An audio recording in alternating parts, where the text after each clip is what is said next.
Johan, hier is jy. Goeiedag. Ek hoop dit gaan baie goed met jou. Hierdie is jou Kersdag boodskap. Ek gaan eintlik net vir jou ietsie sê. Ek wil sê, baie geseënde Kersfees.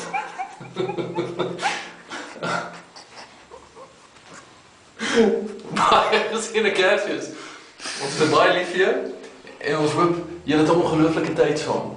Ek hoop jy en Mariska geniet dit baie en dink aan ons in hierdie spesiale tyd.